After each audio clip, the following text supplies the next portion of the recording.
give me fuel, give me fire, give me that which I desire. Ooh.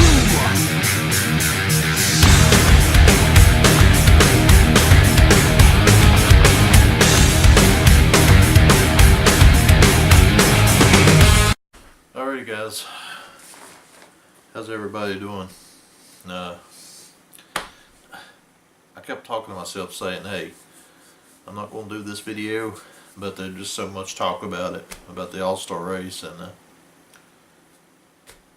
lot of good, a lot of bad, and I was just wanting you guys to tell me in the comments below, what do you think about it? Was it great racing? Was it bad racing? What do you guys think?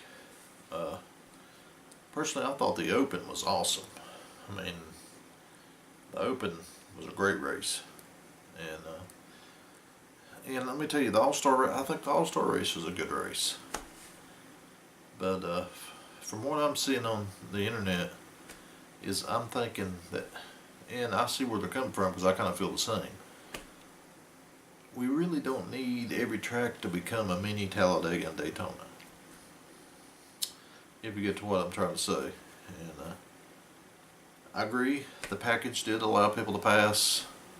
It allowed people to have more grooves and stuff like that. But in another instance too, it boils down to where we're running Talladega at Charlotte because Ricky Stenhouse is pretty bad, but trying to go below the white line and pass 3 cars in a corner. So I tell you, it's hard. I mean, like I said, the racing's better, but the restrictor plate's got to go. The splitter can stay, spoiler can stay, this and that, but I really think the restrictor plate needs to go to where they got a throttle through the corners. Tire management's more of an issue, because Kevin Harvick won that race on account of he pitted 7-8 laps before everybody else did, and they got him in front, and tires wasn't that big of a deal. So that's just my take on that. Now a lot of people can, I know everybody's excited about it, but you also got to look at the future. Do you want every single mile-and-a-half racetrack to look like Talladega and Daytona, to where the drought plays in effect, and the good cars don't go I mean, you know, it's hard to explain. It's like saying either way you look at it, you're still going to have the same drivers up there. Harvick, Truex, Busch, Logano, all that. They're still going to be up there no matter restrictor plates or not. But the racing was good. I will say, in terms of excitement and the fans enjoying it and this and that, yeah, that was good. But it took away the value of what racing is about. Racing is about running your tires off. It's about saving fuel. It's about who can get back on the throttle, letting the car roll through the corner. You know, just I see that if they do this once a year, I'm fine with that. Just run a restrictor plate at Charlotte for the All-Star race once a year. That's fine with me. Instead of running 165, 168 mile an hour, let's push it to 175, somewhere in that area. I think that would have helped a little bit. 175 to 180, and I think that they might have had to lift a little bit, and you'd have seen a little bit, even a better race than what it was. So, you know, just so many different opinions. Some people loves it, some people hated it. For me, I liked the racing. I mean, I ain't gonna lie to you, I thought the racing was great. It's just the way it just ain't NASCAR. You know, if you want to watch your car run wide open, go watch IndyCar. We want to see cars go in these corners, have to lift off that throttle, let that car roll, so you can get back in that gas and become stock cars the way they used to be. Now, in my take on it, is what's going to happen is if they was to mandate this to where every mile and a half track was like this, all you're going to see is a wreck fest. Because they're going to get them dialed in. See, they didn't even have no practice. Imagine if they would have had practice. I mean, these cars would have been all over each other. I mean, it'd been wreck. So that's what I was worried about. I was really worried about that, and that's what it's going to come down to. So I say take the restrictor plates off. I mean, if they can pass in the 80s and 90s and early 2000s, why can't they fix it to do it now? I mean, they got the spoiler right, they got the splitter right on this package. The one thing is that restrictor plate. Take that off, and let them race. And another thing too about the All-Star race, we've seen good 30 to 20 lap runs was excellent, but come on guys, 10 laps. 10 lap run at the end. Hell, it takes you 2 laps just to get your car going. I mean, really, if you think about it as an 8 lap shootout. So, they need to do a little bit of adjusting with that too.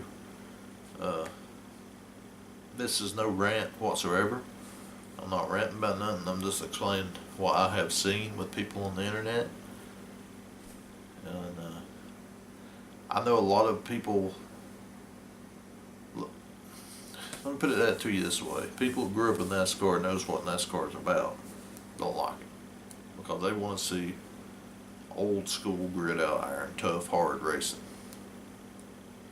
Newer people just coming to the sport, they're going to love it.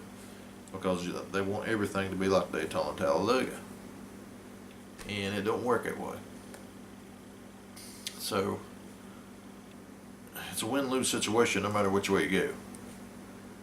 But I think they're in the right direction with the splitter and the spoiler.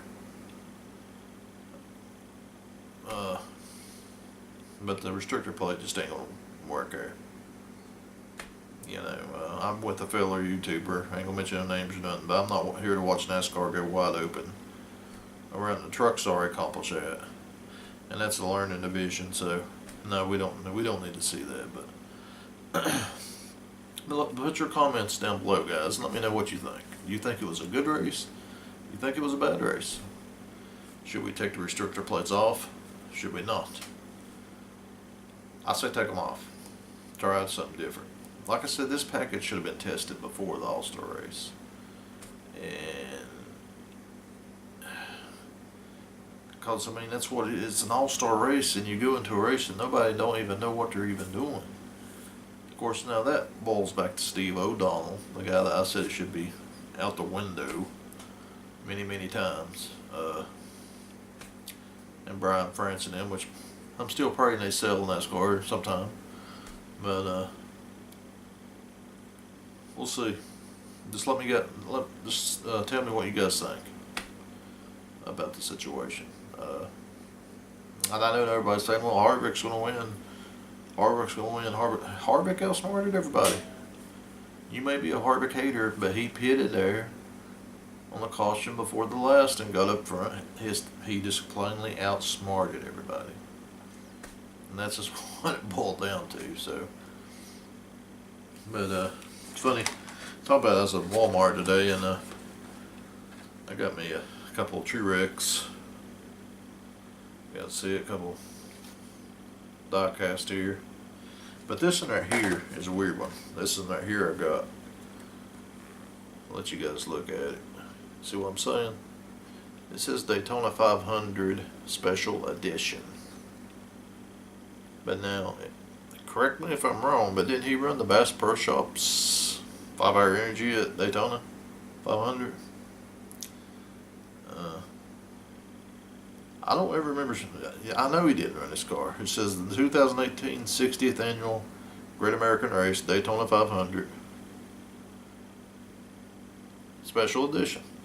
So, I don't know if this is a misprint or what, but he did not run the auto insurance card in the Daytona 500. So, that's pretty wild. I'm holding on to it. Definitely not open it. You never know. But then again, maybe that's a...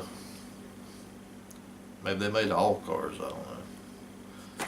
But it's pretty cool. But anyway, you guys have a good one. And we're going to, later on this week, we'll get some race picks. some talk and stuff like that.